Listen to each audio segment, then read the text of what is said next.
Mamaya. Katawa-tawa lang.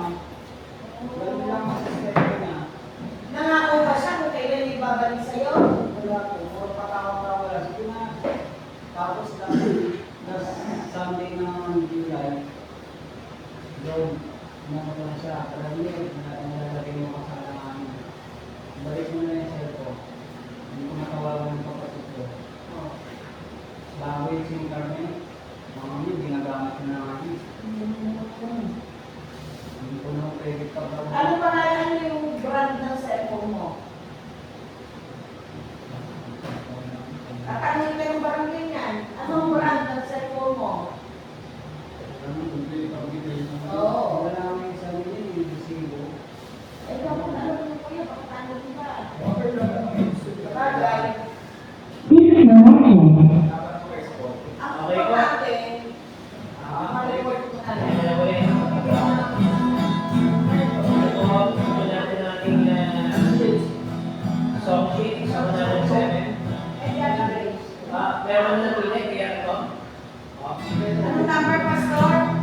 Page 107 po. 107.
Ito po, 127. 127. 127. I can see of your love forever. Yeah. Kasi ano natin po ito, Mas? Amoy.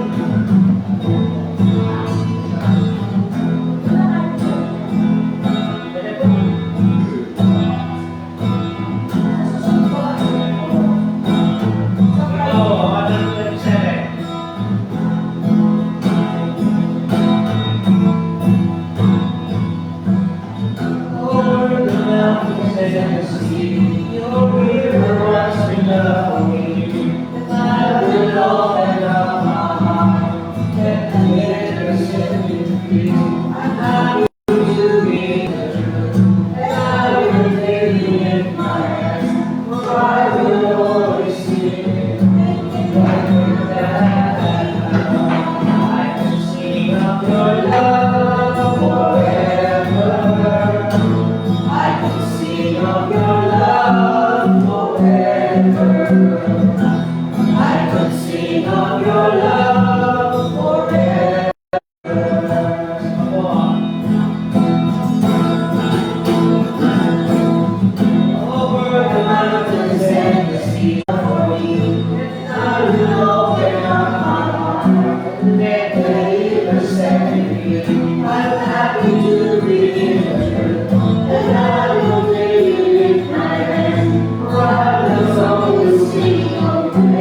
Panginoon, maraming salamat po sa oras nito.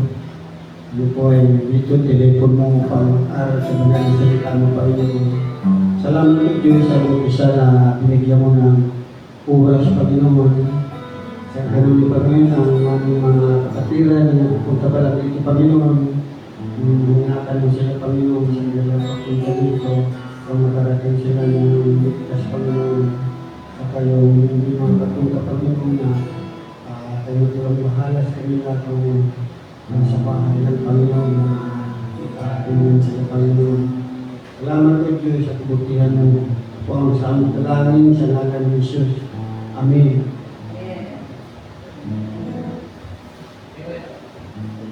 Salamat po. Bago tayo mag-umpisa, magbigay muna tayo ng pasalamat sa Panginoon. Umuna, pasalamat ako sa Panginoon dahil marami kami yung order ngayong araw na ito. Para bukas. Kaya pupulit naman dito mamaya. Nandun sa may kaya salamat din. Hindi kami ng gawa. Para sa pangaraw-araw namin salamat doon. At sa kalakasan namin, Panginoon, ibayan mo rin kami, Panginoon, sa aming pangtawad, Panginoon, sa kalakasan. At sa araw-araw, binaya, ibigay mo sa amin. Salamat, Lord.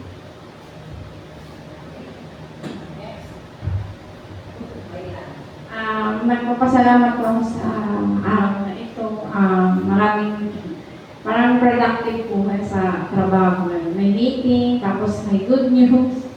Pero hindi pa pag-short na pag may disclose. Tapos ngayon po, magkakaroon po kami ng travel. Kasama po yung mama ko. Di ba? For the first time. Sa Palawan po. Wow! Kasi yung nanay ko lang kasi. Kaya yung tatay ko malungkot siya na iwan sa Bicol. Kasi yung daw yung ulit yung mama ko. Parang sa akin isang pasasalamat kasi sama ko na rin yung mama ko sa ganitong mga travel. Yun lang po. Sana si Travis sana yung gabi. Sa po, holiday, long weekend. Simula sa Friday hanggang Monday. Hindi wala ka dito sa Sunday. Wala, absent pala ako past. Long weekend kasi. Pasalo mo man. Ako po, nagpapasalamat po ako ngayong buong araw na ito dahil wala pong nangyari sa akin. Nagpapasalamat po ako sa buhay, sa araw-araw na binigay ng Diyos, lalo na sa pamilya ko, wala pong mga sakit. Iyon lang po.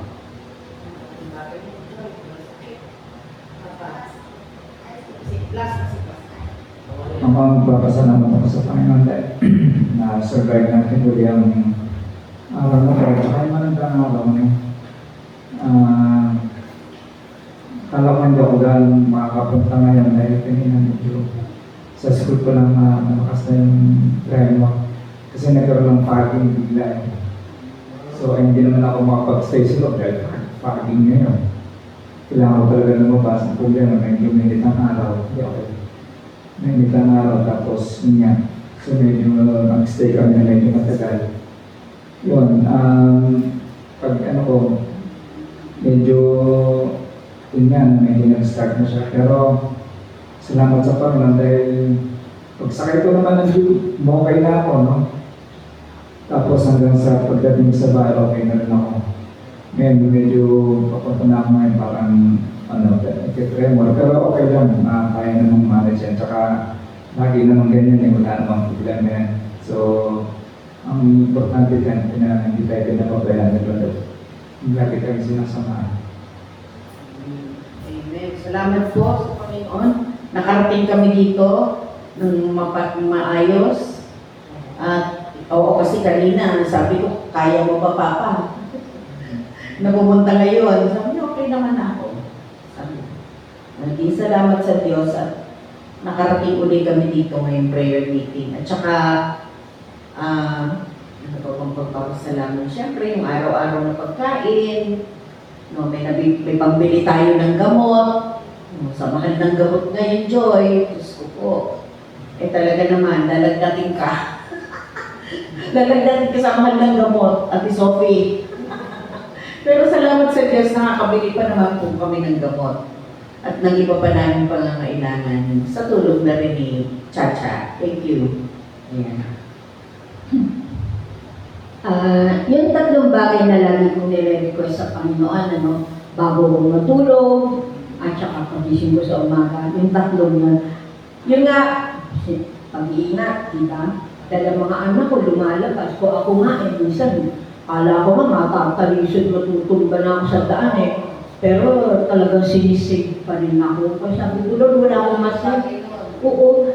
Tapos, yun nga, mabuti ka mo, wala kaming mabigat na sakit. Pero when it comes to gamot, lumalapit ako kay Biko. Oo, lalapit, talaga lumalapit ako sa kanya, Mayor, wala akong pambili ng gamot. Oo, nagbibigay naman. Kaya sabi ko, oo, bali ba naman, nakakatuwa, meron isang klaseng gamot akong nabili. Would you believe? Piso-piso. Ano sabi ko? Wala ko nakaano ito ng piso-piso lang na gamot. Saan? Hindi. Hindi ko alam kung ano yung lugar na binila ko sa amin sa Pasig. Piso-piso. Kaya sabi ko, Lord, wala akong masay. Ha? Effective. Iinom ako dalawa sa bahapon. Naalis naman ang pain. Kaya nga sabi ko, Lord, please, sa totoo lang, pupunta akong Binondo, wala rin naman akong perang pambiling gamot. Pero, walang problema ang Binondo sa akin. Ang ferry boat, libre. O libre ka papunta. O pag uwi ko, sasakay ako, libre din. Pag uwi ko, lakad na, bahay na namin. Kaya sabi ko, Lord, talaga wala akong masay. Hindi totoo. Marami kasi, sa totoo lang, maraming tulong ng Panginoon. Kaya lang may mga time na hindi natin nire-recognize, di ba? Parang baliwala sa atin. Pero kung iisipin mo, napakalaking bagay Kaya nga, kahit na yung, si Rael, aalis, gabi na. Nakukuloy. Si Angie, umaalis ng bahay, 2 o'clock, 3 o'clock ng madaling araw. Sabi ko, ang point ko lang, kung saan sagutin, hindi ako natatakot kasi kilala kami. Pero once na lumabas ka na, puntang Taguig, yun ang problema ko dahil syempre wala kaming kilala. Kaya sabi ko, naku, pero bilib ako. Ewan ko, wala akong masay. Yung pa nga sabi ko, naiya ako. Lord, naiya ako sa'yo. Kasi sa totoo lang, walang pera ang bulsa ko. Ate, nagkatapos na ako. Ate Sophie, alam mo ba, ikaw ay isa sa pinakamalaki ang tithes? 3,000. Oh. Ang laki ng binigay mo kay Lord. Nakakatuwa ka naman, Ate Sophie. Base po sa record natin, ayan, 3,000. Yung every Sunday po. Oh. Na nakasobre tayo ng kulang, di ba? Pledge yun ang tawag. Ibig sabihin, Ate Sophie, binibigay pa rin ni Lord ang pangangailangan natin. At ikaw naman ay marunong din magbalik sa Panginoon. Di ba? Oo. Parang bigay ako, alam naman na Lord, ibabalik niya naman sa amin. Oo. Yun lang. Next, Kuya Fredo. Hello. Magandang gabi po. Ako'y nagpapasalamat lang. Salamat Panginoon sa buhay na ako. Sarili kong pamilya at ang mga kapatid ko. Awa na Diyos, wala naman nagkakasakit. Pagpunta, pauwi, ginagabayan mo ako Panginoon. Salamat. At kundi dahil sa inyo. Kasi pag hindi ako pumupunta rito, mahina ang katawan ko Kaya magpunta ako dito. Totoo talaga yun, pag umuwi na ako, ang bilis ko maglakad Oo, nararamdaman ko yun. Nilalakad ko lang ba kuya? Hindi po. Bakit wala bahay?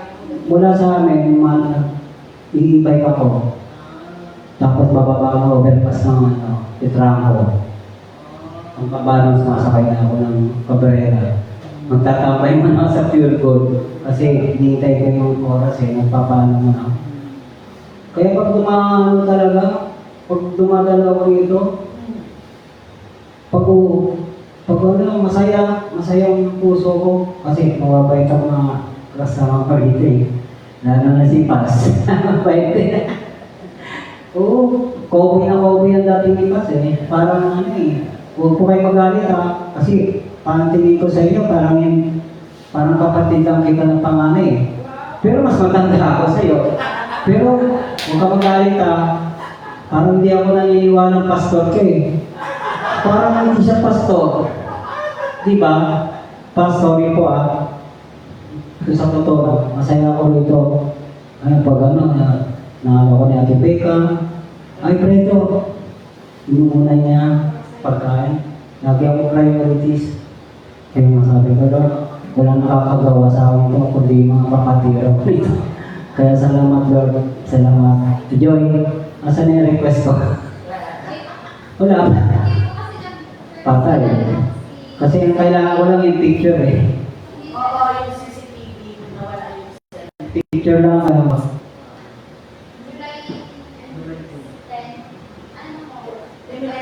message ko na display. Pero salamat Kuya Fredo ang isa sa magandang katangian mo. Ikaw ang pinakamaaga dito sa simbahan. Oo, nakikita ko sa nanay ko, nag-service sa Pastor Joshua. Kung anong ginagawa ng nanay ko, gano'n ang ginagawa ko. early bird. Lagi sa present sa simbahan. Kaya ako may award, kasi pagkadala niyo po ito, mas nandiyan ka na nakikita kita sa CCTV Mas Kuya Fredo, sila Salamat sa Diyos. So, yan lang ang feeling pagpatuloy at sana gawin din namin na maaga kami. Hindi po, Kuya Peter.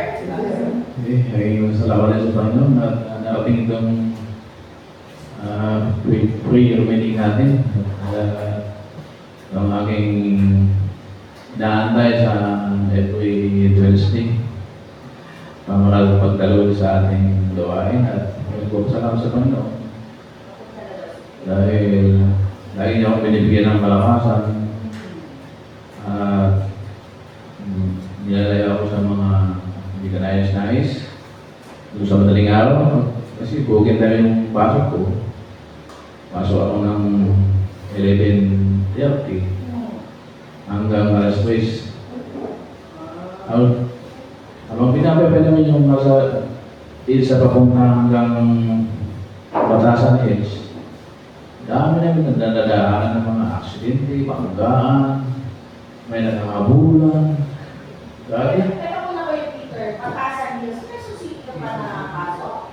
Oo, hindi papunta kami ng San Marcos. Doon kami dumadaan sa may opisina ng mga congressman. Malayo pa nga.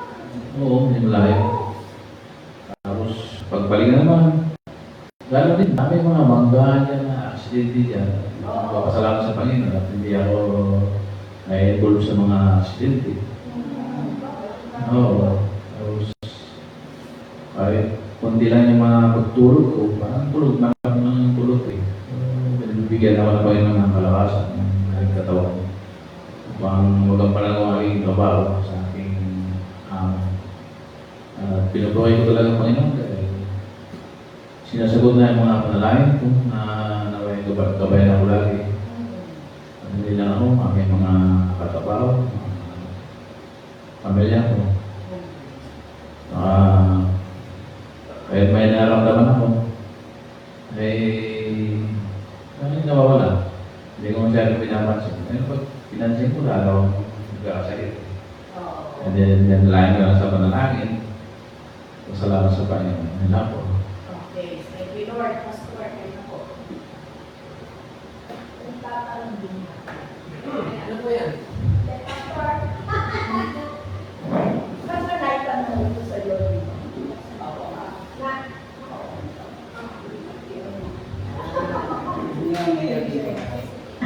Hindi, Pastor, di ba naitanong ko sa nayo one time? pwedeng i-simplify mo nga lang ang paliwanag. Ano ba ang difference ng Bible study sa prayer meeting? Magandang tanong yan, Ate Sophie. Sagutin mo na ni Pastor yan. Basta yun lang, simplify lang. Babalik ko sa inyo yung tanong, ano ba sa pagkakaintindi ninyo ng prayer meeting at Bible study? Kasi ilang taon na kayo tumatag sa gawain natin. Para sa inyo, ano ba ang prayer meeting at Bible study? Hindi na, para ka sa'yo. Kayo po muna. Ate Sophie, para sa inyo. Palagi ko, alam niyo naman ang sagot. Sige po. Bible study? Ano muna sa inyo? Bible study. Kaya nga sinabing study kasi pag-aaral di ba? Tama. Kaya ka mas, Birthday girl. Happy birthday to you. Happy Birthday to you. Happy birthday, happy birthday. Happy birthday to you. Sino ba may birthday? Si Ate Ana? Ate Ana, happy birthday po. Ngayon mismo?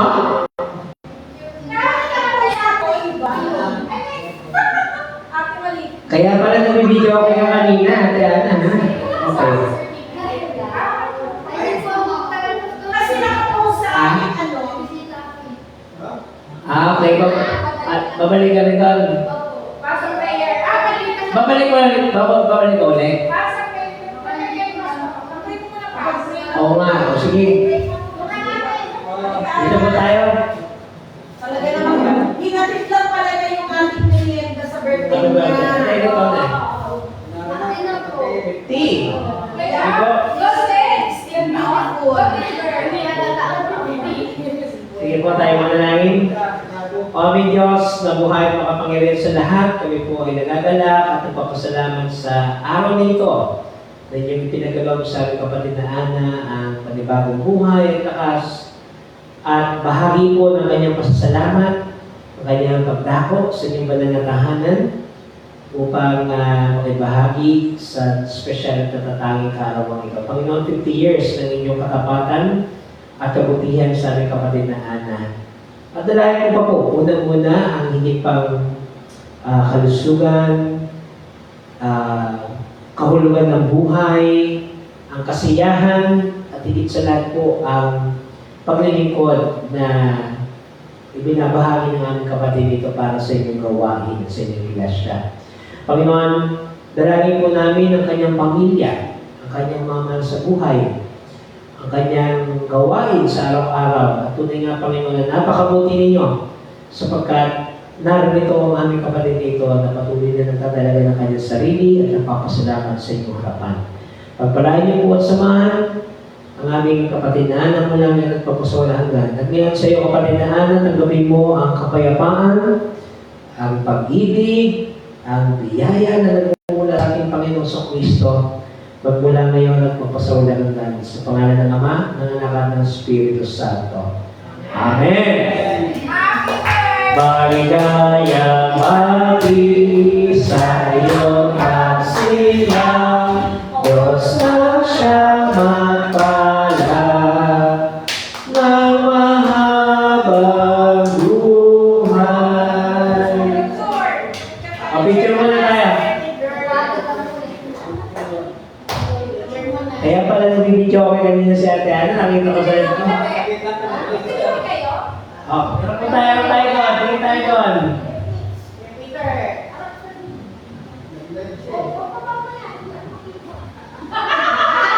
Mayor Dita.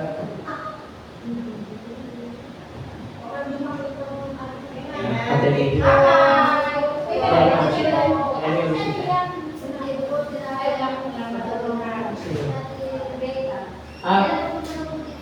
Ako na sinabi ka. Malapit bahay na naman halos. Okay. Thank you, Thank you. God bless po.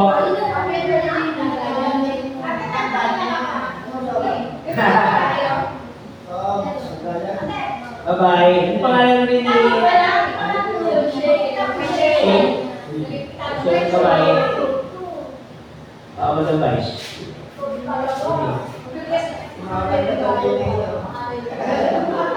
Sige, Ate Ana, thank you very much, ha? God bless po. O sige, Ate Sophie. Kasi, kailangan po, meron na tayong pagkakaintindi sa kung ano yung dinadaluhan natin gawain. So tama po kayo doon, ano po yung sinabi ninyo? Pag-aaral ng salita ng Diyos. Okay, para sa inyo, ano yung prayer meeting? Hindi ba, kaya si prayer meeting yan natin pinapasok lahat at yung mga prayer natin? Para sa kalusugan. Yes, tama po. Tama po yun. So ito yung panahon para sa pananalangin. Okay? Sige po. So, yan naman po ay walang pagkakaiba. Sapagkat yan po ay integral. Ibig sabihin magkaugnay sa bawat isa, no? Dahil ang buhay po ng ating iglesia ay nakaugat sa gawain ng pananalangin. Tingnan po natin yung gawa. Okay? Para may batayan tayo, ha? So, sa gawa 2, 43 to 47. Okay? Chapter 2 po, 43 hanggang 47. Saan ba natin nakuha itong gawain ito? Okay? So, tingnan niyo po sa gawa, sa bagong tipan, Acts po yan sa English, ano? Chapter 2, verses 43 to 47. Gusto ko si Ate Sophie ang magbasa. Okay po. Gawa 2, chapter 2, 43 to 47. Okay, basa po. Sige. Ang pamumuhay ng mga sumasampalataya. Pamumuhay. Dahil sa maraming himala at kabalaghang ginagawa sa pamamagitan ng mga apostol sa Jerusalem, naghari sa lahat ang takot. Nagsama-sama ang lahat ng sumasampalataya at ang kanilang mga ari-arian ay itinuring na para sa lahat. Pinagbili nila ang kanilang mga ari-arian at ang napagbilhan ay ipinamahagi sa bawat isa ayon sa kanyang pangangailangan. Araw-araw sila'y nagkakatipon sa templo at nagpipira-piraso ng tinapay sa kanilang mga tahanan na masaya at may malinis na kalooban. Napupuri sila sa Diyos at kinalulundan sila ng lahat ng tao. Ang bawat araw ay idinaragdag sa kanila ng Panginoon ang mga inililigtas. Okay. Sige po. So ito po ay buhay ng mga unang mananampalataya o yung unang the early Christians. Ano ba ang ginagawa nila noon? So, ito pong aklat ng gawa ay nangyari sa panahon ng ating Panginoong Hesus ay umakyat na sa langit at naiwan na niya yung mga alagad. Okay? So, bakit po natin ito sinay? Kasi ito po ang tinatawag nating way of life o pamumuhay ng mga mananampalataya sa panahon na kung saan ang ating Panginoong Hesus ay umakyat na sa langit. Ano? So, pinagbilinan na niya yung kanyang mga alagad. Kung naalala ninyo yung Great Commission, yung pagtatagubilin ng Panginoong Hesus upang bautismuhan ang lahat ng tao sa pangalan ng Ama, Anak at Espiritu Santo tuwing yung alagad ng lahat ng bansa. Okay? So during this time mga kapatid, meron ng paraan ng pamumuhay na ginagawa yung mga unang Kristiyano o yung early Christians. Ano po yung unang way of life nila? Sharing. Nakita niyo po doon? Yung kanilang mga properties ay kanilang ibibenta at yung pinagbila noon is ibabahagi na yun ayon sa pangangailangan ng bawat kapatiran. So meron ng sense of sharing noon. Ano? Actually, meron ganitong uri ng filosofiya, no? Na pinakamahagi ang bawat properties. Pero mas nauna pala itong ganitong uri ng practice sa mga Kristiyano noon. Okay? So tingnan po ninyo yung verse 46. Araw-araw, sila'y nagkakatipon sa templo. Okay? So bahagi po ng pagtitipon nila o ng gawain nila bilang mga mananampalataya, ang ganitong mga gawain. Tuwing kailan po?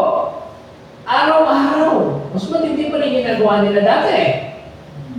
Araw-araw yun. Hindi naman sinabing twice a day. Twice a week. Thrice a week. Araw-araw. So pag sinabi natin nagkakatipon sa templo, ito yung act of worship. And during worship sa early church, nandun na yung prayer and then yung pag-aaral ng salita ng Diyos. Okay? So remember mga kapatid, during this time, underground ang Kristyanismo. Sila ay hindi hayag. Hindi sila latad tulad natin yun na pwede tayo mag-live. Okay? During those time, nandun sa tinatawag na mga catacombs. Ito po yung maliliit na parang kuweba. Na ang kanila pong symbol ay yung fish. Ano? Yung isda. Meron po silang marker sa labas nun. Pag nakita naman siya, ay meron itong worship area. Ito yung tawag ng mga catacombs. Mga maliliit na kuweba po yan. At yung symbol ng fish, ibig sabihin yung ictus, sa wikang Grego, Jesus Christos Theos Oisotel. Ibig sabihin ng Jesus Christ, Son of the living God and living man. Si Jesus po yun. Now, bakit po isda? Di ba po sabi ng ating Panginoon, tayo ay mga mamamalakayan ng tao. Fishers of men. And lahat ng mga disipulo ng Panginoon nun, halos lahat maging isda. Sabihin, mga common people, mga pangkaraniwang tao, pero tinawag ng Diyos, tinawag ng Panginoon Jesus, para maging bahagi ng kanyang kingdom building dito sa lupa. So mula po sa pagiging payak at simpleng tao, ginagamit tayo ng Panginoon sa pagbubuo ng kanyang kaharian dito sa lupa. Okay? So, catacombs, underground na Kristyanismo. Bakit? Pinapersecute ng mga Kristiyano. Okay, kung meron po kayong, kung naalala niyo po, yung si Emperor Nero. Si Emperor Nero po ay isang Romano emperor na talagang sinunog, pinatay ang lahat ng mga Kristiyano. Meron daw po pagkakataon na sa harap ng garden niya, nagliyab ng buong magdamag ang kanyang harap ng garden sa dami ng kanyang sinunog ng mga Kristiyano. Ganun katindis to si Nero. And yet, mga kapatid, hindi mo natinag ang mga Kristiyano noon. Nagpatuloy sila sa gawain ng pananalangin at pag-aaral ng salita ng Diyos. No? At ito po yung first account ng community, no? At nagpipiraso sila ng tinapay sa kanilang mga tahanan na masaya at may malinis na kalooban. Nagpupuri sila sa Diyos at kinalulog din sila ng lahat ng tao. So, dito po nag-ugat yan, Sophie. Okay? And then eventually, naging ministry na po ng ating iglesia ang pagtitipong ito. At bilang bahagi ng ating pamilyang spiritual, tayo po ay nagkakasama upang magpanalangin sa isa't isa at mag-aaral ng salita ng Diyos. Okay? So, ano pong importance nun? Eh di syempre, sabi nga ni Kuya Fredo, physically siya ay weak. Pero pag dumarating o pag umalis na siya dito, strong na. Kasi nare-recharge ka. Ano?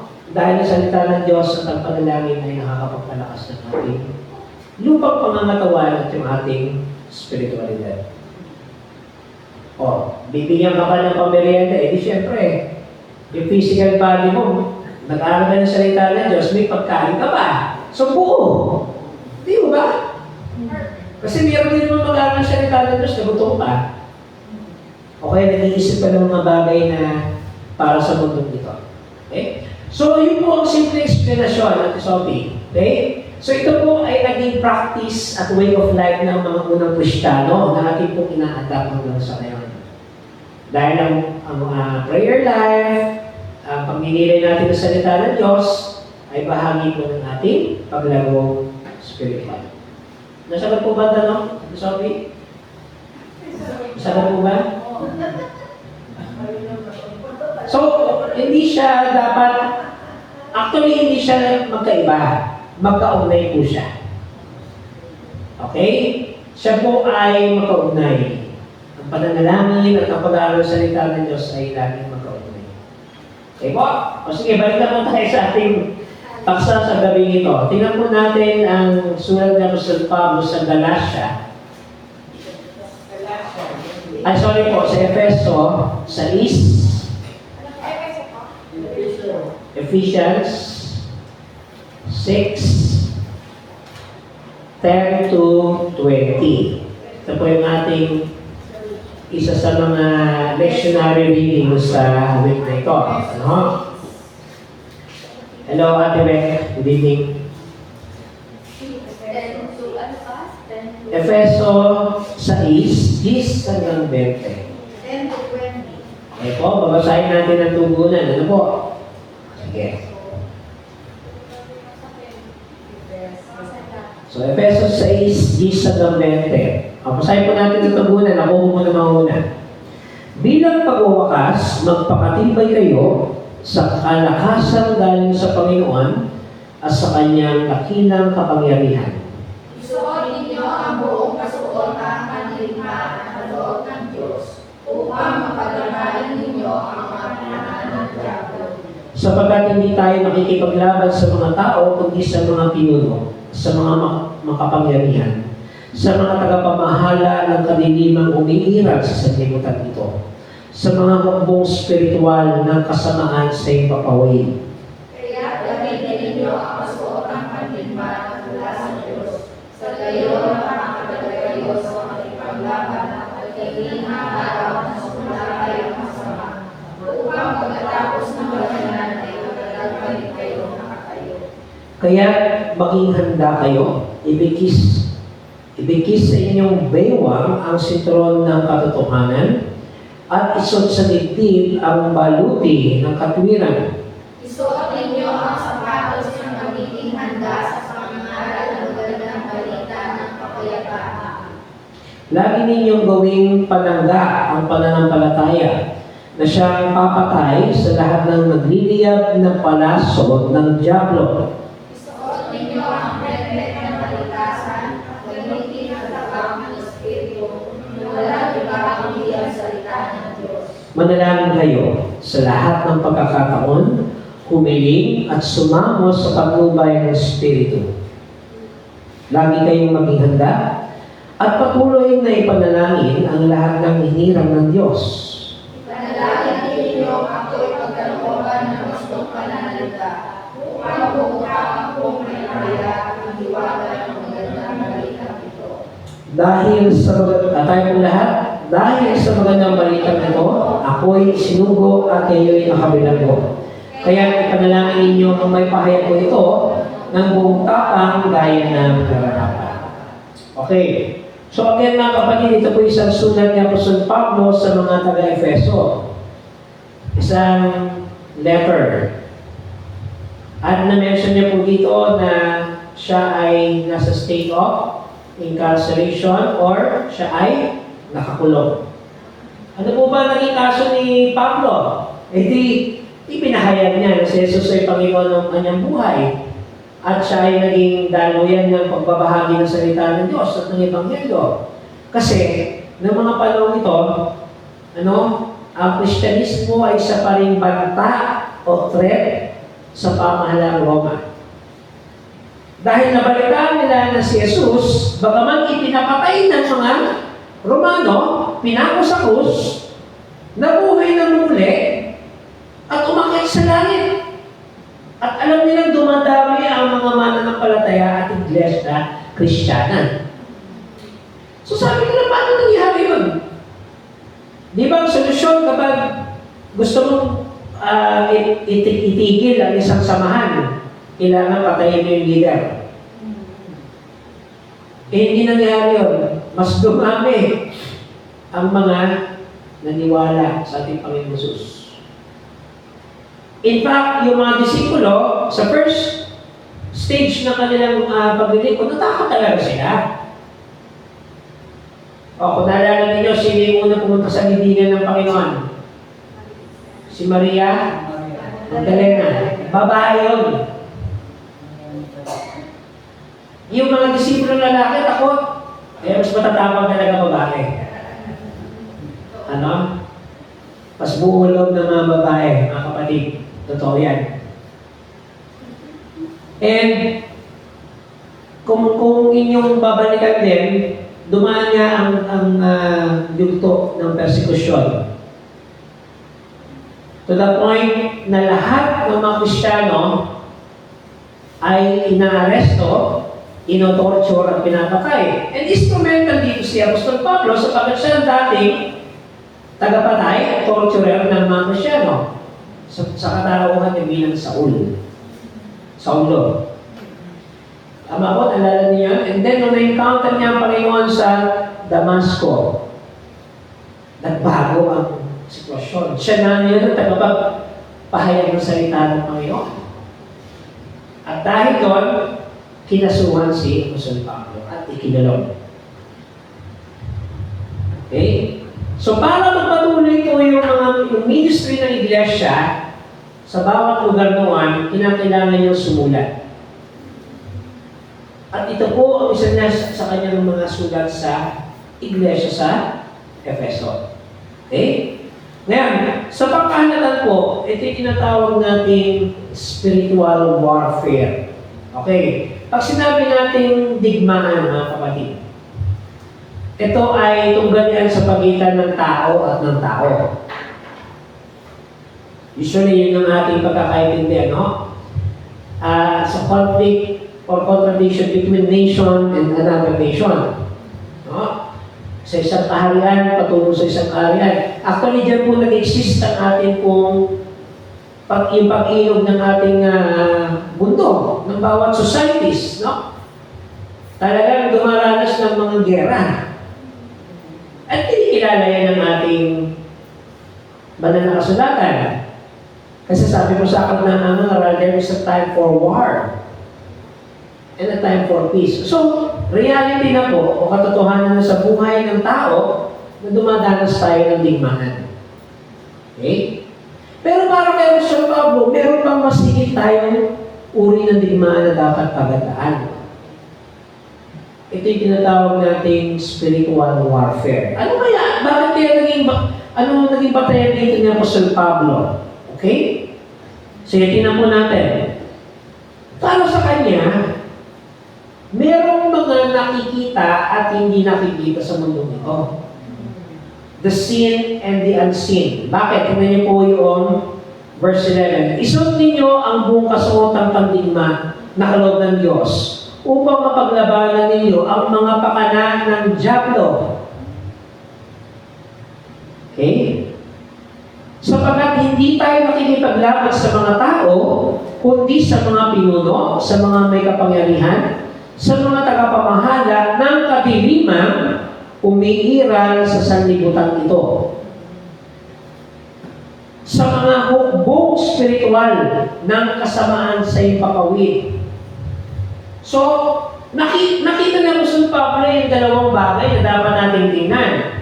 Yung pakikipaglaban natin sa kasamaan sa mundo ito, at yung isang uri ng tipo ng digmaan, yung spiritual warfare. So, alam niyo po sa Pablo na mayroong injustices sa mundo. Ano?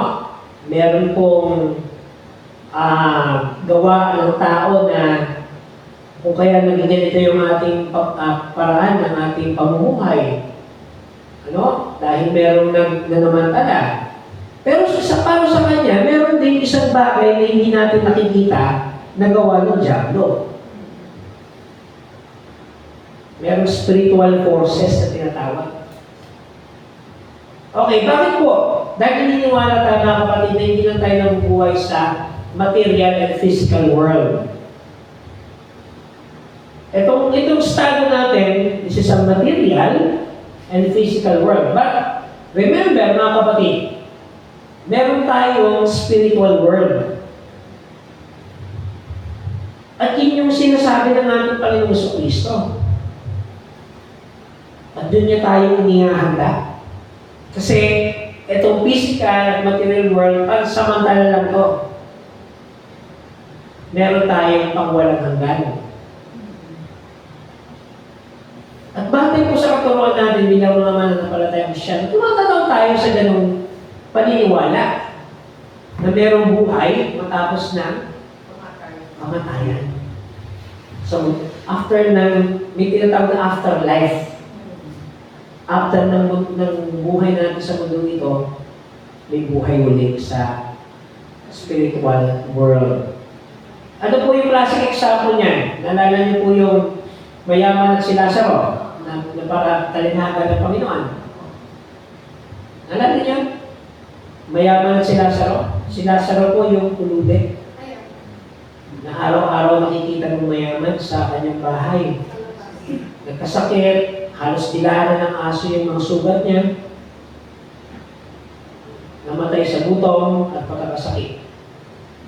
Hindi walang ginawa din yung mayaman. Parang naman wala lang. So doon namatay sila pareho, nabaliktad yung sitwasyon. Yung mayaman, nasa Hades. At samantalang si Lazaro nasa piling ni Amang Abraham. At nakikita niya na naghihirap siya yung mayaman. Samantalang humihiyaw siya sa sakit at hirap na sinasabi niya, baka pwedeng maski gapatak ng tubig, bigyan niyo ako sa tindi ng aking paghihirap dito. Actually, inutusan niya pa nga si Abraham, baka pwede niyo sabihin sa mga kamag-anak ko sa lupa, huwag na akong gayahin dito. And sabi niya ng Abraham, nung nabubuhay ka sa mundo, hindi ka nakinig sa mga propeta. Naging balo, binaliwala mo. Una-una yung kapwa mo. Araw-araw mo nakita si Lazaro doon, wala kang ginawa. Pangalawa, hindi ka nakinig sa mga propeta. So, malinaw doon mga kapatid, merong afterlife. Ano pa po? Sinabi ng Panginoon, nung bago siya malagutan ng hininga, yung kanyang katabi, na isang magnanakaw, isasama kita sa paraiso. Meron silang pupuntahan na lugar. And maraming mga accounts, and even yung mga tao may near-death experiences, totoo yan mga kapatid. Meron pong pelikula dyan, yung Heaven is for Real. Ito naman yung bata na si Colton Burko. I think 6 years old siya. Pumutok yung kanyang appendix. And then, nakaranas siya ng ilang oras na nasa langit siya. At na-meet niya yung kapatid niyang babae na namatay. Kaya bulat na bulat yung nanay niya, paano mo na naman may kapatid ka ano na namatay? Nakita kami, kinukulit niya nga ako doon eh. Nag-orek niya maganda. Tapos nakita niya daw sa Panginoon, nakakabayo. Tapos talagang warrior pala isang dating din ng Panginoon, no? Pero nakakatuwa doon, nung alam niya mamamatay na siya, natakot siya. May sumulubong sa kanyang mga anghel. So, kinatahan siya ng mga parang hindi siya matakot. So, meron talaga spiritual world, mga kapatid. So, doon sa description ng bata, iba daw ang liwanag doon. Kasi parang ang liwanag doon, galing sa Diyos Ama. Siya yung nagsisilbing liwanag. Yung kulay, hindi daw tulad ng mundong ito, pero magaan, masaya. At kilala niya yung lolo niya, nakita niya pa. Si Pop, yun ang tawag niya. So, sa itsura daw ng mga tao, hindi tumatanda. So, ina-affirm na natin sa aklat ng pahayag na sa langit, sa presensya ng Diyos, wala nang paghihirap, wala na akong pagkakasakit. Ano? Lahat ay nasa presensya na ng Diyos. Isang reunion. Yan po ay pagtitipon ng mga tapat sa Panginoon. Araw-araw sila ay nagpupuri na sa Panginoon. Kasi meron daw, may nakita rin siya na parang thousands of people na nagpupuri sa Diyos.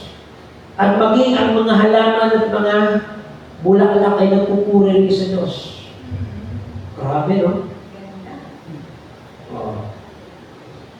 Tapos kilala mo ba daw yun? Kaya iba na yung inyong magiging turingan. Kilala mo pa rin yung magulang mo. Oh, pero may pangako rin naman ng Panginoon, di ba? Bibigyan na tayo ng mansion eh.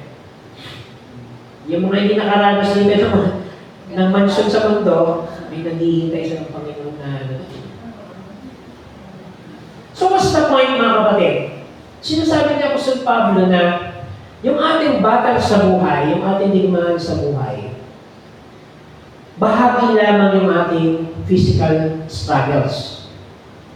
Yung ating physical challenges.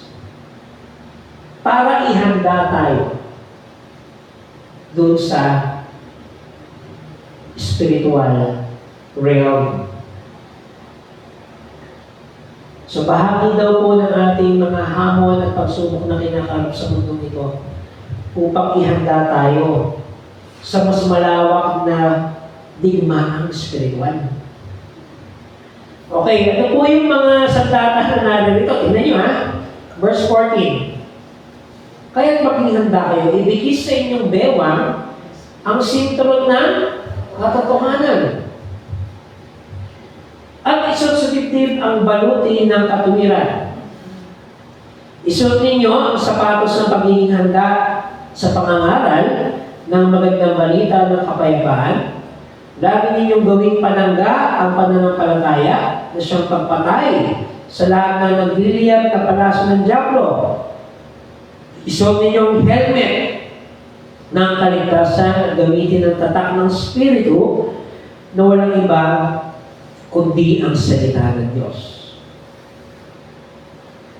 So, ano po yan mga kapatid? Pinapaunawa ba sa atin yung paraan ng pamumuhay natin bilang mga mananampalataya. Okay, so inihalitulan po ni Apostol Pablo yung mga yung mga ginagamit sa pandigma. Di ba? Ano to eh? Ito yung mga accessories ng isang warrior eh. Pero para sa kanya, yung spiritual battle, dapat po meron tayo sandata. Ano ngayon? Ito na nga. Yung sinturon ng katotohanan, baluti ng katwiran, etc., etc. Okay, verse 18. Ito po yung sagot niya sa sinasabi ninyo, Ate Sophie. Manalangin kayo sa lahat ng pagkakataon at humiling at sumama sa patnubay ng Espiritu. Lagi kayong maging handa at patuloy na ipanalangin ang lahat ng hiniram ng Diyos. Verse 19, ginamit ko na yung word na prayer. Ipanalangin din ninyong ako'y pagkalooban ng wastong pananalita upang buong tapang kong maipahayag ang hiwaga ng magandang balita nito. So part po ng ating spiritual warfare ang prayer. Kaya may tinatawag ng mga prayer warriors. Yung pong panalangin na talagang malakas na sa data mo natin sa kaaway. Kapag may nangihina, kapag may nakakaranas ng mga mabibigat na challenges. And remember mga kapatid, pag ikaw ay naglilingkod sa Panginoon, lagi kang prone sa mga tukso. Tandaan yan. Kasi sisimayin niya ng tao eh. Alam niya na ginagamit tayo ng Panginoon. Lagi tayo prone sa mga ganyang uri ng mga tukso, hamon at pagsubok. Totoo yan. Kasi wala namang gagawin ng diablo kung di ka correct sa kanya eh. Ahaya ka na lang yan. Di ba? Pero pag try mo sa Diablo, bibigyan ka ng sakit, bibigyan ka ng mga problema, kasi alam niya na ikaw ay threat sa buhay niya. Kasi pag sa kanya ka na, okay ka na. Sa Diablo ka na eh. Hindi ka na niya, sa kaya akin na yan. Pero pag nakikita niyo, teka muna, parang, ano pa sa akin ito, dapat makuha ko ito. Ano? And remember mga kapatid, sa panahon po ni Job, kaya nangyari kay Job yun, may pahitulot ang Diyos doon. Nag-usap sila eh. Ang sabi po ni Satanas, o nagano siya, paalam siya sa Diyos, di ba? Ang kondisyon ng Panginoon, huwag mo napapatay. Bahala ka na. Kasi alam ng Panginoon, yung faithfulness ni Job sa Diyos. So, yung palang mga ganito pangyayari mga kapatid, alam din ng Panginoon niya sa buhay natin. Hinahayaan niya talaga yan. For a purpose. At kapag alam niya na kanyang anak ay susunod sa kanya, ganoon ang pahintulot ng Diyos para magkaroon tayo ng paglago sa kanya. And remember mga kapatid, kapag tayo po ay naging matagumpay sa mga spiritual warfares, nagiging matatag po tayo. Dahil kayo ay nagiging spiritual warriors. Nagiging mandirigma po bawat isa sa atin sa laban ng buhay. And remember, ang buhay natin ay laging may laban. Araw-araw, laban ang buhay. Bakit? To survive. Para makasurvive ka. Pero kung titignan mo mga kapatid, no? Minsan pag nakikita mo yung talagang poorest of the poor, nakakasurvive sila sa araw-araw. Na merong ngiti sa labi na parang okay lang, wala silang bahay, wala silang ano, pero mabuhay lang sila sapat na yun eh. Tayo minsan pag, wala na yata akong bahon na mis, purna-purna ang itsura ko. Kasi minsan yung damit, sukatan din niya ng pag-nagstako sa buhay eh. Kami mga pastor, nabubuhay kami sa bigay. Madalang kami, bumibili man kami, madalang, naibigay talaga. Lahat ng mga bigay-bigayan mga kapatid, alam niyo ba? Kung bibili naman kami doon sa mga, anong tawag doon, yung mga, yung OT na nasira sa pabrika. Hindi overrun. Wala, yung wala nang okay kasi lumamit. Yung mga overruns. Bago kasi yun eh. Pero quality yung tela niya. Pero may mga konting defect sa factory. Hindi na obvious yun, syempre. Hindi ka naman natitignan kung sige ka ano? So bakit? Pananamit? Ano ba? Yung kinakain nyo. Kinakain natin sa araw-araw. Di ba may mga tao talaga sa mga mamahaling restaurant kumakain araw-araw? Kompletong set ang pagkain araw-araw.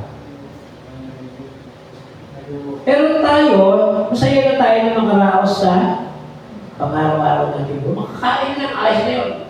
Kasi marami tayong mga kapatid na hindi kumakain. Totoo yan mga kapatid hanggang sa ngayon. Na merong maraming pamilyang Pilipino ang once a day lang kumakain. So pag sinabi mo parang kawawa ka sa mundong ito, hindi pa rin eh. Yung mga below, poorest of the poor, meron sila contentment and happiness to survive at make full of hope. Bakit tayo man?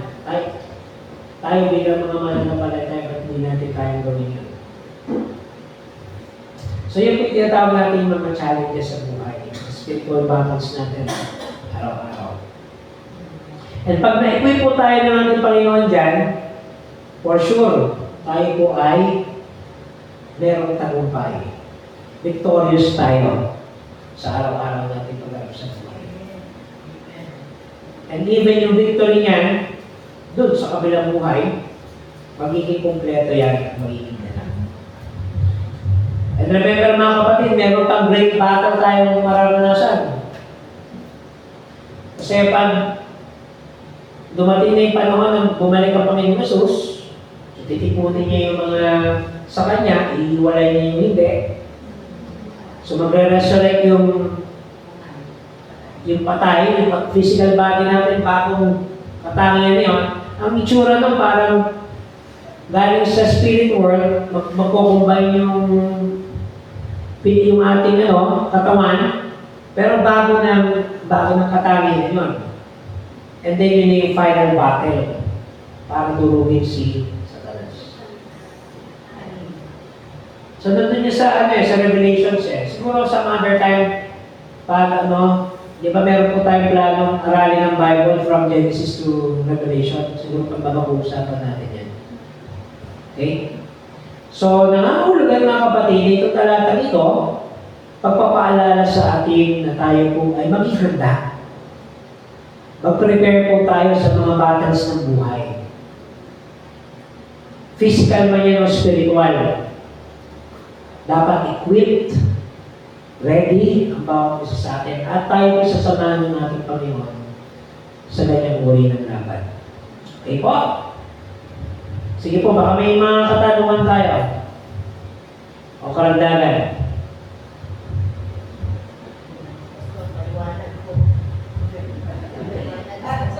Tanong ka ba, Teya? Maliwanag, Pastor. Ay, si William Peter.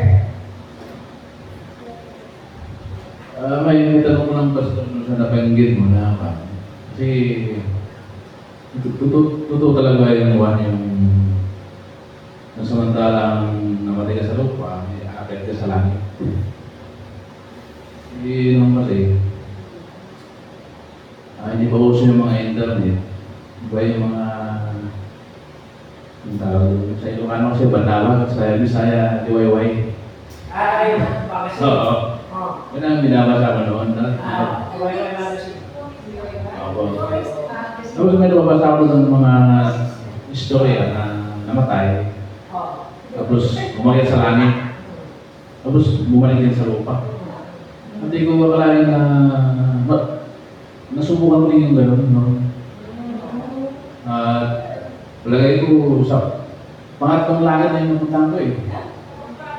Oo, di ba tatlong langit ang klase? Langit. Dahil pagdating ko doon, ang ganda ng hindi mo may paliwanag yung inaapakan mo, puro ginto. Tapos, lalo yung mga tao na naglalakad, may kumukulan din. At nagulat ako, nakita ko yung mga taga sa amin. Oo, kaso lang, hindi niya ako makilala. Kahit ginaganon ko, uy, siya naman, kumusta? Sabi ko, hindi nila ako nakikita. Hindi niya ako nararamdaman. Nakikita ko, ang ganda ng marina. Ang lugar ko, hindi ko may paliwala yung ganda ng paraiso niyo. Tapos, may nagkukumpulan din, may nag-istorya. Tapos, lahat mga kilala ko doon, nilalapitan ko. Hindi nila ako marinig, kahit sinisigawan ko. Hindi nila marinig yung aking pagtawag sa kanila. So, palagi ko, yung siguro ang paraiso ng pangatlong langit na sinasabi. Hindi ko... Paano po yun? Nananginip pa kayo? Paano ka? Hindi kasi Or... nag-aagaw buhay ako noon. Ayun. Mga 45 minutes siguro yun. Kasi... Nag-aagaw buhay ka? Oo. Yung nakaiba naman sa akin. Ha?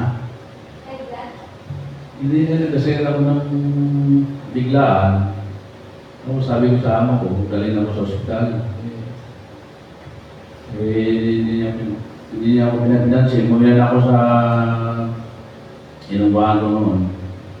Tapos natulog na lang ako hanggang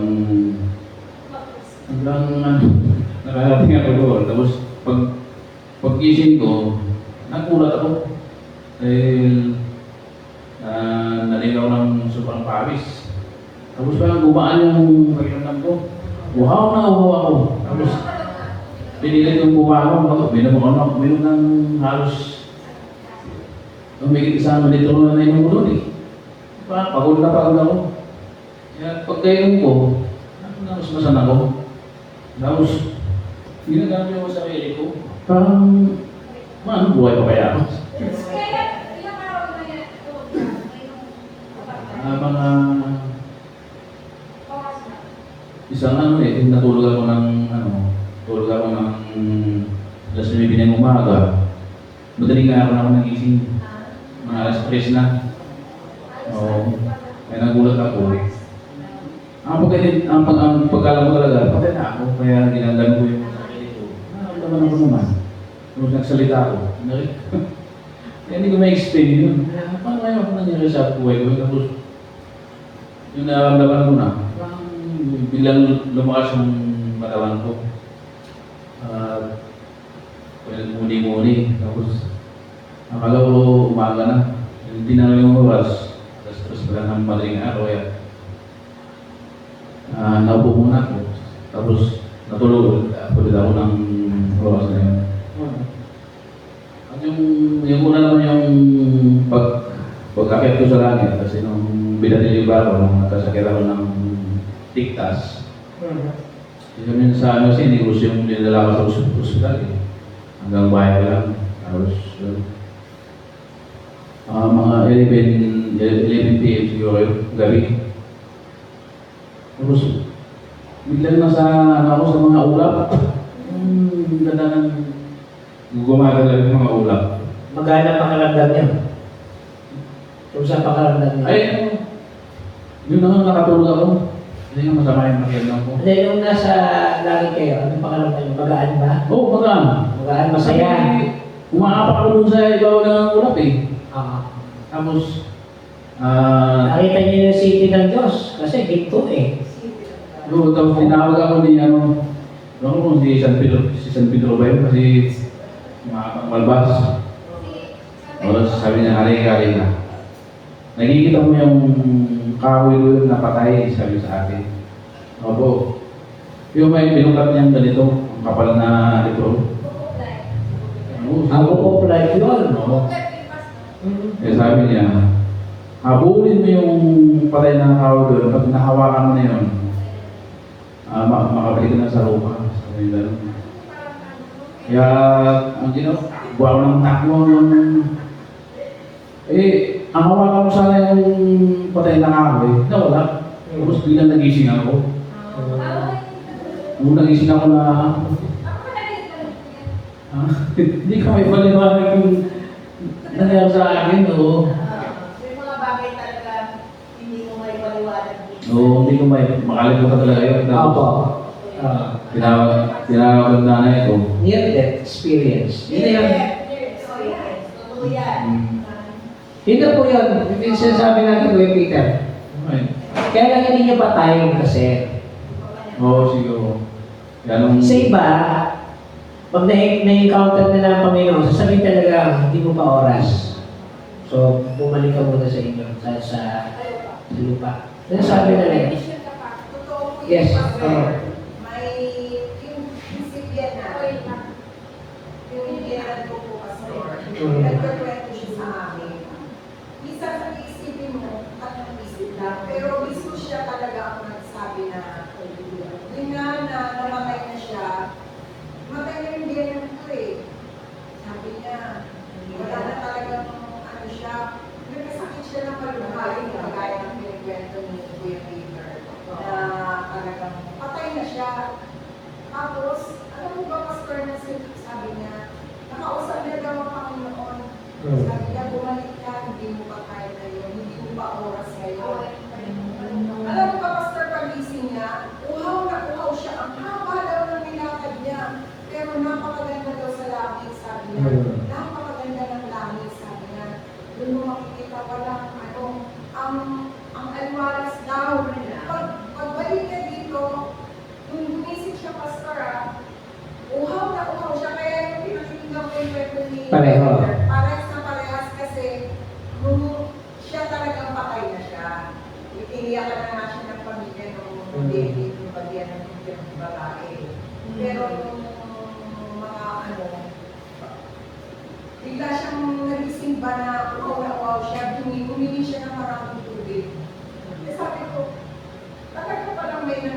yung gano'n na... Oo, totoo yan. Okay. Kung hindi mo pa talaga Yes.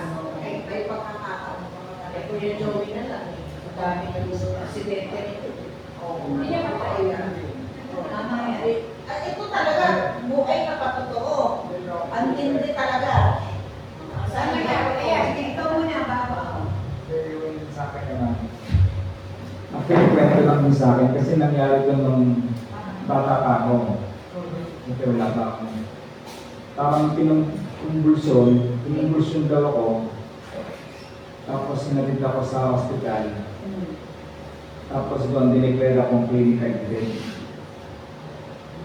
So yung mga nagana ko, syempre mga magulang ko parang may dudod pa sa'yo na dahil bata pa nga ako eh. Tapos dineclare akong clinically dead. Pero ang kwento lang sa akin, parang hinanapan ng doktor ng ugat sa ulo, sinaksakan ng injection, tapos nabuhay na ulit. Pero hindi ko alam kung may, may tawag na, parang hindi ko alam kasi bata pa ako, hindi ko alam kung saan ako nakarating kasi wala akong alay eh. Basta ang kwento lang sa akin gano'n na clinically dead ako noon. At hinanapan na ako ng doktor ng parang ugat o whatever, sinaksakan na sa ulo ng injection, tapos yun, nabuhay naman ako. Yun, eto ko ngayon, pwede pa nakikipaglaban sa mga sakit. Yun lang. Salamat po. Ako naman, Pastor, last na po. Meron pa. Pati Florine, ikaw muna. Oo. Ako naman iba. Dahil may hikain nga kasi po ako, di ba? High school, talagang mayak-maya ako sa ospital noon. May hika ako eh. May pack akong gano'n. Meron pa akong kwento ko ba ito? Meron nung third year high school ako. Third year ba yun? Dahil nga hinahapo ako, meron akong parang pulbos yun. Sisindihan mo yun, pak. Amoy marijuana. Sa totoo lang, inano ko ng mga kaklase ko nung na-addict daw ako. Kasi naaamoy nila, amoy marijuana. Pero yun ay medical marijuana. Para siyang pulbo na yung mga tinitinda sa Sweet Honesty ng Avon. Di ba yung mga ganyan na talc, ganyan kalaki. Sisindihan ko po yun pa. Pag para ako talagang addict, sisingutin ko yun, Ate Sophie. Mahiga ako. Sisindihan ko yung pa. Ay, di amoy na amoy ng mga, ano ba ikaw yan? Third year high school ako. Akala adik ako. Kasi nga, medical marijuana yun. Talagang, yun, prescribed ng doktor yun sa akin. O, di eto na. Kabataan ako, CYF. Meron kami ng pastor sa Rosario, Batangas. Hindi ko makakalimutan yan. Meron kaming CYF retreat. Oh. Siguro, napasobra ako ng gamot, ng pag-inom. Ito, totoo to mga kapatid, Lord. Diyos ko, hindi ko talaga makakalimutan to. Nagsuka ako, nahilo ako. Alam niyo ba, pakiramdam ko, para ako nag-hahalusinate dahil napasobra ako ng gamot. May ganun ako, may damo ako, may drugs pa ako yung gamot ko sa hika. Siguro nag-mix up na yung gamot, naghalo-halo, na-overdose ako siguro. Nahay ako ngayon. Ang sama ng pakiramdam ko, mga kapatid. Ibang klase. Talagang feeling ko mamamatay na ako at Florine. Diyos ko po. Iba. Hanggang sa hirap na hirap ako. Paulit-ulit. Parang ganun pala siguro yung walang katapusan. Siguro yung impero ba yun or what? Walang katapusan. Talagang hirap na hirap. Hanggang sa isinuka ko siya. Nung sumuka na po ako, doon ako naging hawahan. Doon parang gumaling yung aking pakiramdam. Dinala ko, tanda ko yun si Kuya Dato. Sumalangit daw ang kaluluwa niya. Si Kuya Dato, siya po yung hawak-hawak daw ako ni Kuya Dato, CYF ng Batangas. Hawak-hawak ako kung ganyan. Tinatakbo ako sa ospital kasi nga parang naghihigalo na siguro ako nun eh. Parang mamatay na ako eh. Hanggang sa, nung sumuka na po ako, doon lang ako naginawa. Ay siguro nga na-overdose ako. Ang tawag ng mga barkada ko itong high school na kami eh, na bad trip daw ako. High school ako eh. High school bata pa ako. Oo, kaya hindi ko makakalimutan yung karanasan ko yun. Wala naman akong experience na gano'n sa iyo, Kuya Peter, na parang nasa langit ka na. Ito naman, baka yung parang impyerno yung pagkakwa. Ay kasi, talagang walang katapusan eh. Yung hilo ko, yung hirap. Na nung isinuha ko po siya, doon lang ako naginawahan mga kapatid. Oo, hindi ko alam. Nasa Rosario kami, liblib na lugar, retreat ng CYF. Luma yung bahay. Hindi ko alam kung anong meron doon, kung may nuno ba or what. Pero ganun po talaga yung nangyari sa akin. Na, hindi ko alam kung ako'y pero talagang hindi ko talaga makakalimutan yung experience ko. Pero salamat sa Diyos. Iba-iba talaga tayo ng forma eh. Pero hanggat buhay tayo, binibigyan pa rin tayo ng pagkakataon ng Panginoong magbago, magpasalamat sa Diyos, di ba? Hanggat nabubuhay po tayo mga kapatid, yan ang beauty ng buhay. Di ba? Kasi kung patay ka na, ay wala na. Hanggang doon ka na lang. Di ba? The beauty of life and the second life that we are looking forward. Kasi yung buhay na walang hanggan talaga yun. Di ba? So, salamat. Na-share ko lang naman. O, Ate Flory, last ka na, Pastor. Last na daw si Elder Flory. Share ko lang na.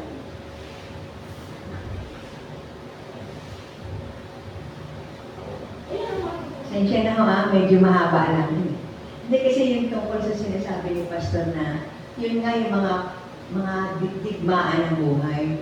Una sa physical, di ba yung sabi nga ni Pastor, yun nga, ang hirap ng buhay. Pero bakit may mga ngiti ang mga tao na yung mga poorest of the poor na sinasabi?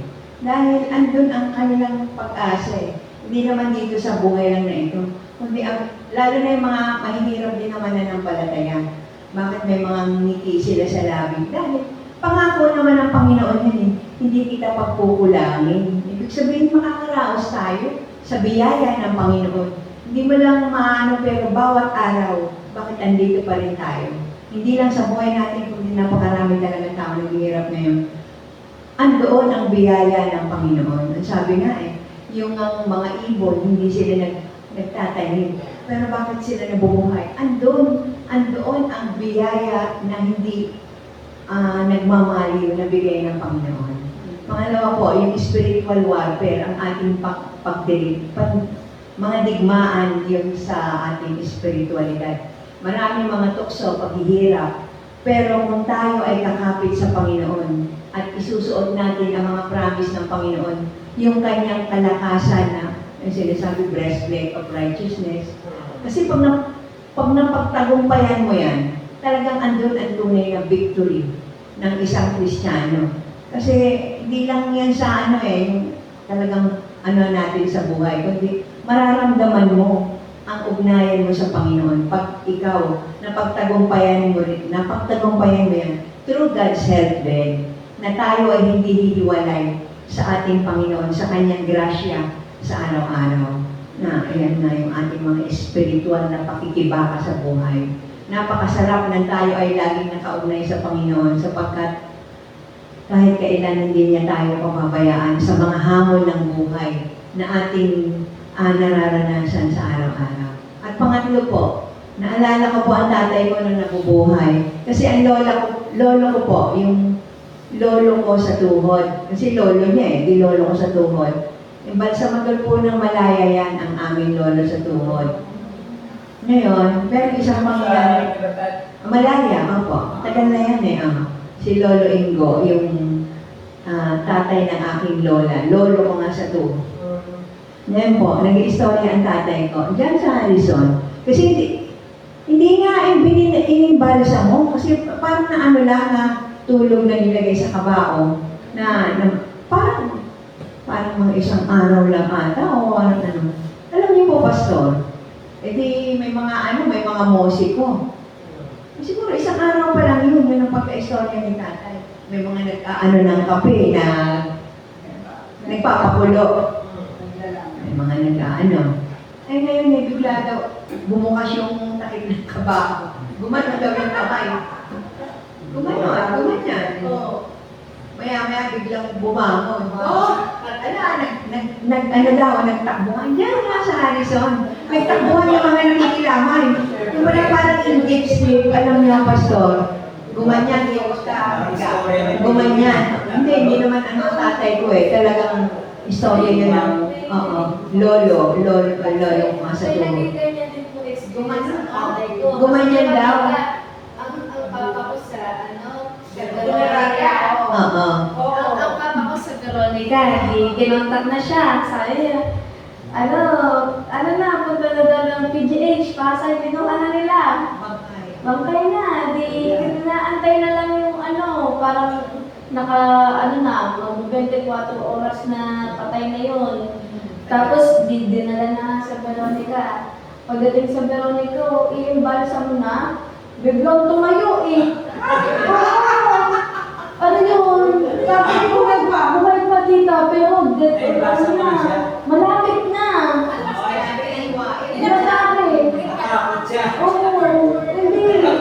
Pero ang ganda talaga daw, parang 24 oras na inaantay na lang yung pamilya, yung bago. Kasi i-clear pa yun eh. Pipirma-pirma pa yung pamilya pag Tapos biglang daw, buhay. Ilang taon na ako. Kung nabubuhay tatay ko ngayon, 27 years na siya dyan sa Veronica. Nasaan na ngayon kaya? Buhay daw yun. Classic story yun. Classic story yun ng tatay ko kasi sabi niya sa tinagal-tagal ko dito sa kulinarya, hindi ko naka-experience ng ganun, yun lang. Pero doon mo pala sa probinsya, di ba? Hindi agad-agad Hindi basta mo. Kinukuha namin yung dugo.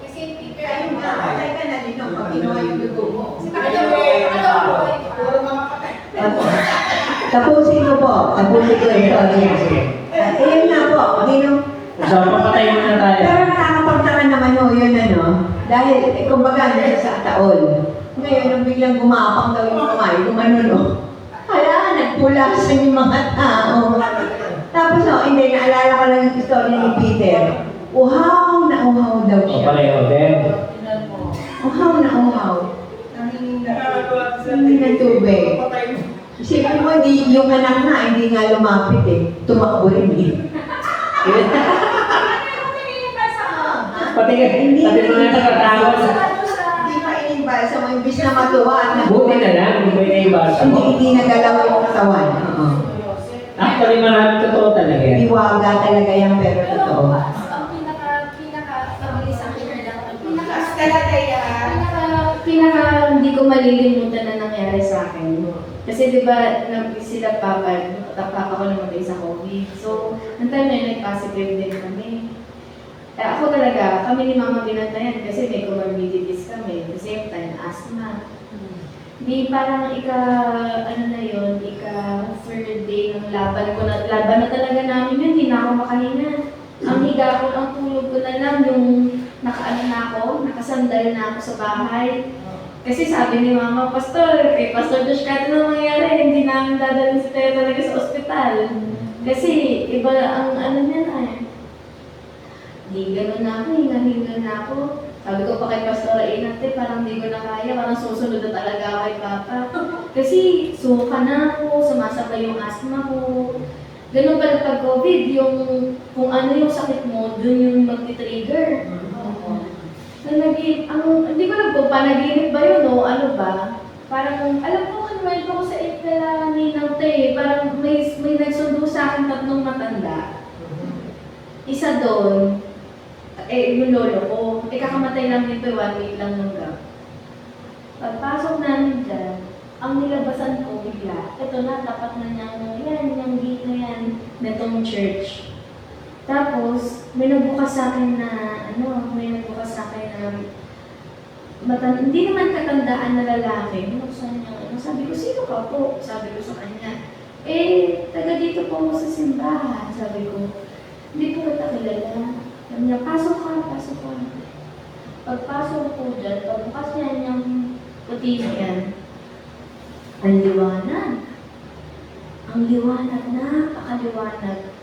napakaliwanag talaga. Tapos, pagpasok ko, ang bumababa dito, tatay ko. Papunta dito. Sinasalubong ako. Sabi na, yun lang talaga. Ang salita lang ng tatay ko sa akin, may inaabot siya na parang, hindi na papilti, parang hindi ko alam kung, siguro kasi laki nitong Bible, naabot sa akin, ang salita lang niya, huwag ka matakot, tuloy mo kung ano na sinulan mo. Kaya sinabi ko kay Pastor yun kasi po si Pastor Josh noon, minomonitor kami, kasi nga ayaw na namin magpa-hospital. Sabi niya, ayun na, patunay na yan talaga sa'yo. May pangalawa pa po, tatay ko hinahatid ako sa UTS. Alam ko po na-share ko sa inyo yun Sabi ko, parang alam ko tungkol. Kompleto kami, buong pamilya. Pagbaba ng sasakyan ng ate ko, parang alam ko itong lugar na ito UTS. Yung alam niyo po, Pastor, yung may parang may signage yun na parang may pa-fountain pag gitna. Doon ako binaba. Binaba ako ng tatay ko doon. Pastor na na daw, Teya. Kaya ako hindi ko hindi ako mapanaginip yung mapanaginip ko, hindi ako magano'n or ano man. Yan lang yung dalawa talaga na matindi kong panaginip, yung dito, tsaka yung pinahatid ako sa UPS. Mali naman. UTS talaga. Tapos ako siya pati may papo niya. Okay na yun, kasi alagaan na kami nung nag-isolate na kami. Kaya ako po naniniwala ko minsan ng Panginoon nang umusap talaga sa mga panaginip po. Ano lang pas? Tama. Kaya, mag-isip-isip ka na. Baka yung tinatawag na sa ministeryo. Dalangin natin yan. Sige po, ay darako na sa gawain ng pananalangin. Meron po tayong mga prayer items. Susama po natin sa panalangin ng kapatid na Albert. Yung usama po ni Isa. Meron siyang medical challenges ngayon. Si Albert, usama po ni Isa. So, sa pagkakasabi niya,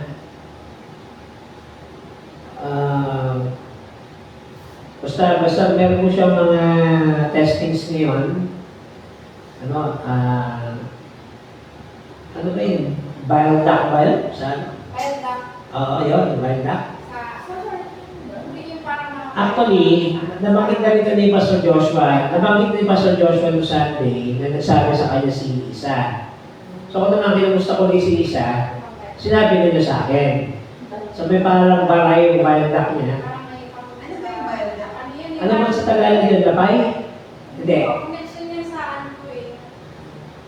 Basta yun na yun. Dito sa may magdang tiyan natin. Okay? So medyo nag-jaundice siya.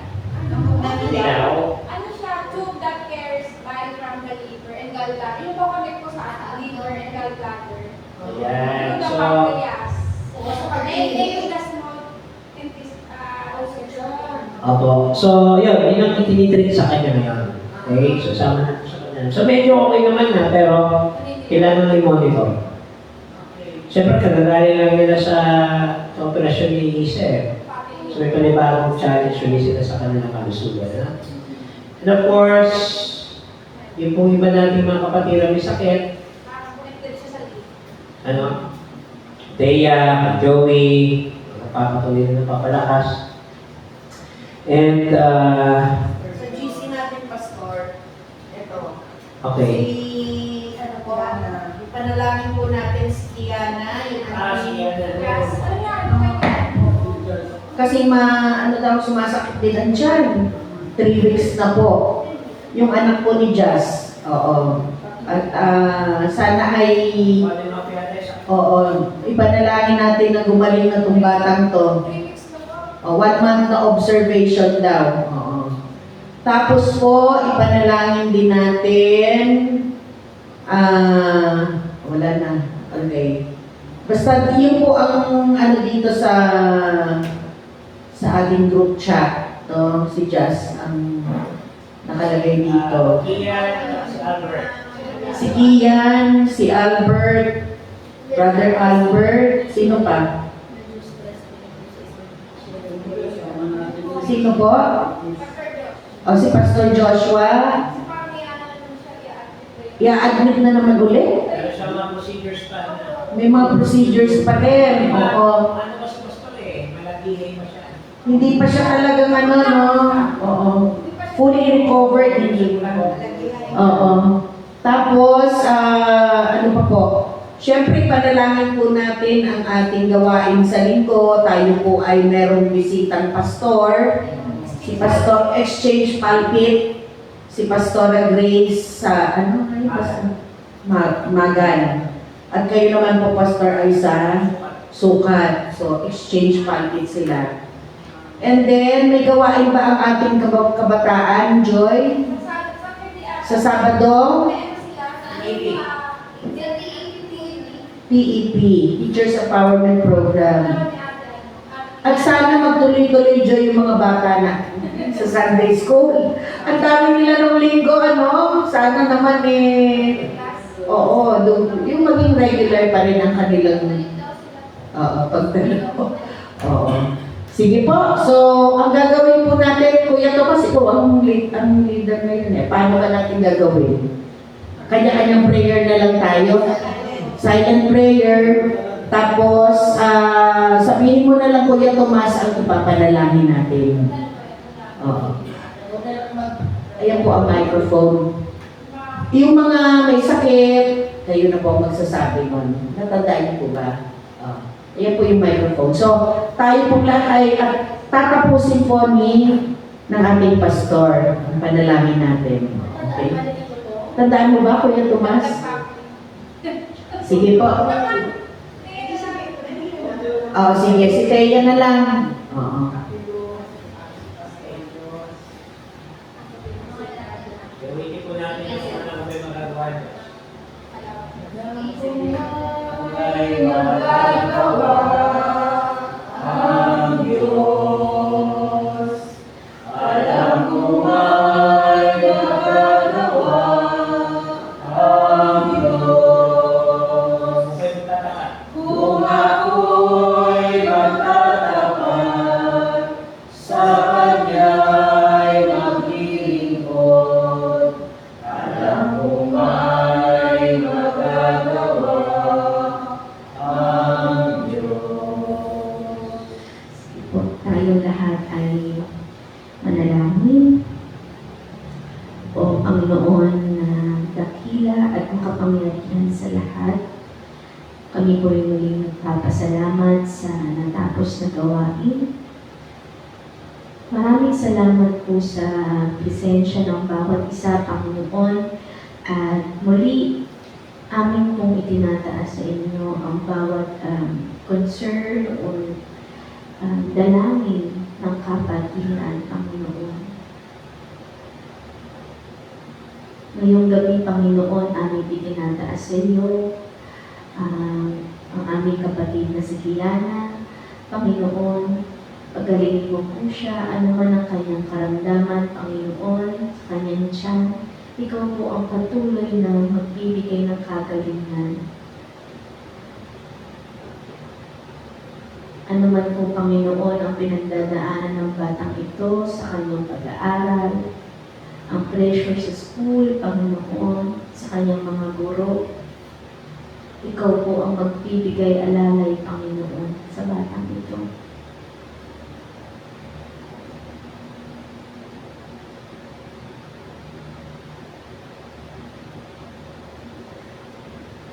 Lord, tinataas din po namin sa inyo ang aming kapatid na si kapatid na Albert, sa kanyang pinagdaraan ng kalusugan, Panginoon, ang baldak. Lord, ano man po ang mga kailangan gawin, ikaw po ang magbibigay ng instrumento, Panginoon, ng mga doktor, ng mga taong makakatulong sa kanya, sa kanyang paggaling.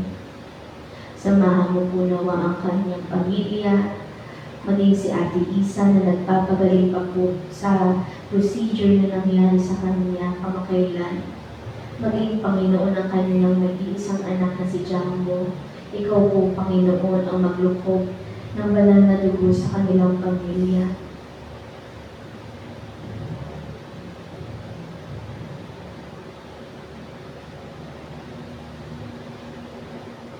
Panginoon, patuloy din po namin inilalapit sa inyo si Pastor Joshua, Panginoon, sa kanyang mga upcoming procedures pa po na kailangan gawin, sa kalakasan po ni Mary Ruth na patuloy na umaalalay sa kanya, maging ang kanyang buong pamilya, ganun din po si Ate Hazel na kanyang kapatid, Panginoon, nakakalabas lamang po ng ospital na patuloy rin po nagpapagaling. Panginoon, kabagan mo po sila.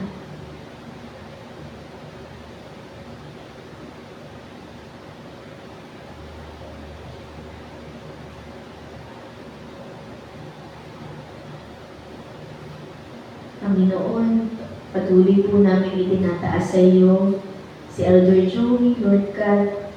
Panginoon, tulad po ng pagsabi niyo po ng paglipat ng bundok, Panginoon, ganun din po ang pag-asa namin, Panginoon, sa kanyang kagalingan. Ikaw po ang magbibigay, Panginoon, ng milagro. Dahil, Panginoon, ang sabi niyo nga po, kung kami ay may kasing liit ng butil ng mustasa ng pananampalataya, ang aming dalangin ay matutupad sa iyong kalooban, Panginoon.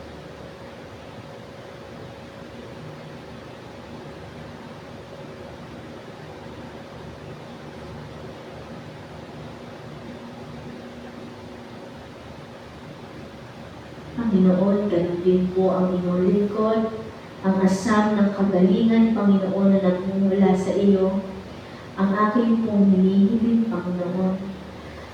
Ganun din po ang provisyon, Panginoon, sa aking pang-araw-araw na gastos, pang-medikal. Ikaw po ang magtutugon nito, Panginoon. Hindi lamang po sa akin, kundi sa aming lahat. Ikaw po ang magbubukas, Panginoon, ng kaharian at magbibigay ng pagpapala sa bawat isa.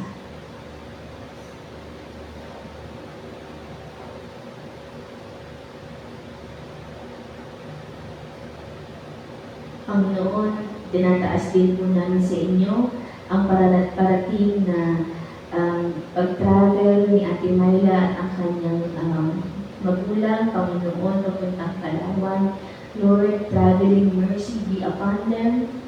Cover the airplane, the road, Panginoon, be the pilot, Panginoon, ikaw ang maglulukong ng banal na dugo sa lahat ng lugar na kanilang pupuntahan at ang iyong pag-iingat ang patuloy na sumama sa kanila.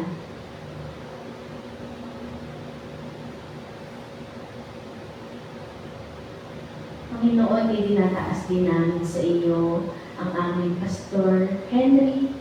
Ikaw po, Panginoon, ang patuloy na gumabay sa Kanya. Hindi lamang po bilang isang ama ng aming iglesia, kundi maging isang ama sa Kanyang tahanan. Bilayaan mo po sila at ang Kanyang pamilya ng kalakasan, Panginoon, at patuloy po na pagsama sa kanila sa pang-araw-araw na pamumuhay.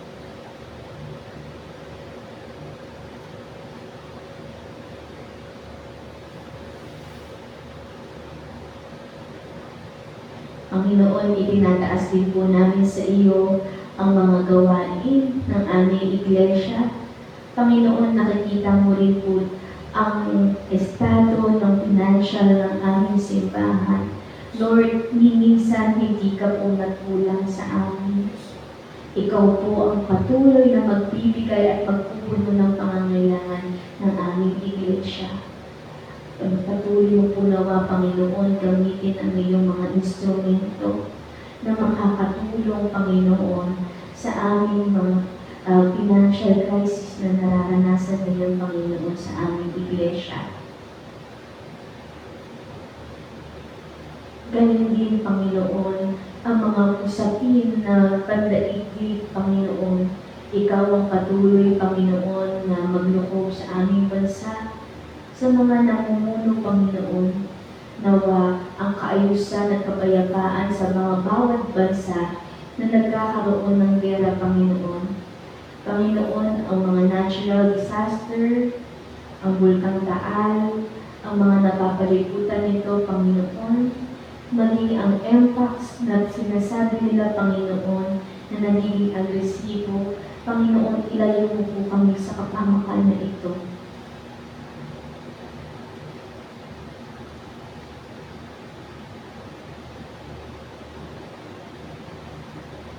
Panginoon, itinataas din po namin sa iyo ang aming mga kapatid na nagkakaroon po ngayon, Panginoon, ng paghihirap sa paghahanap ng trabaho.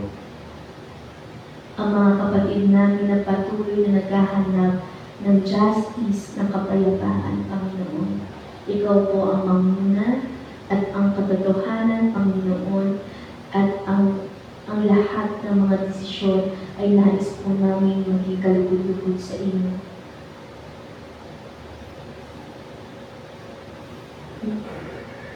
Bilang pagtatapos, Panginoon, aming pong hinihintay si Pastor Henry sa panglahatang panalangin. O aming Diyos, kami po ay nagagalak at nagpapasalamat muli na kami nagkatipon at nagkasama sa gabi ito upang magpanalangin sa isa't isa kung paano ang inyong tinagubilin na kami mag-alalayan, magdalahan ng pasanin at magpanalangin sa isa't isa. Ito, Panginoon, ay siyang paraan upang makita na kami lahat ay inyong mga anak at inyong mga lingkod. Kundi, Panginoon, sa mga mensahe na aming tinanggap sa gabi ito, tunay nga na kami kumakaharap sa iba't ibang laban ng buhay. Ito man ay sa aming pang-araw-araw na buhay sa pisikal, sa material, at lalatigit sa spiritual, Panginoon. Panginoon, alam po namin na inihahanda niyo kami sa mas malawak na laban ng buhay. Kung kaya narito po kami, Panginoon. Patuloy na nagtitiwala sa inyo. Patuloy na naninindigan sa inyong pangalan. At patuloy na makikipaglaban sa iba't ibang larangan upang may pahayag ang inyong mabuting balita ng kaligtasan. Upang maakay ang mga tao sa inyong pangalan, Panginoon. May pakilala kayo bilang Panginoon at tagapagligtas. At maging daloy, O Diyos, ng pag-ibig na mula sa inyo. Panginoon, kami po ay buka pa kung babaang lumalapit sa oras nito. Nababatin ninyo, Panginoon, ang aming mga damdamin at mga isipan. Kung kaya, tingin ninyo, O Diyos, ang aming mga panalangin. Paspasan at pagpalain ng bawat isang narito, Panginoon, sa aming pasamantalang paghiwalay. Salamat din sa biyaya na aming magsasaluhan. At sa gabi ito, ingatan kami sa buong damag ng aming pasamantalang pamamahinga at sa araw ng bukas, ang panibagong buhay at lakas ang inyong pagkatiwala at ibigay sa amin. Ito po ang aming pagsamang panalangin na may pasasalamat sa tanging pangalan ni Jesus na aming Panginoon at tagapagligtas. Amen. Amen. Magandang gabi po sa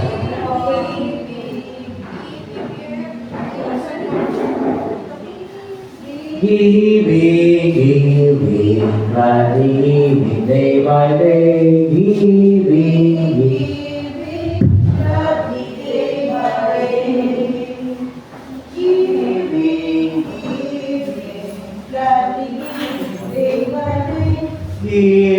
Giving, gladly, day by day.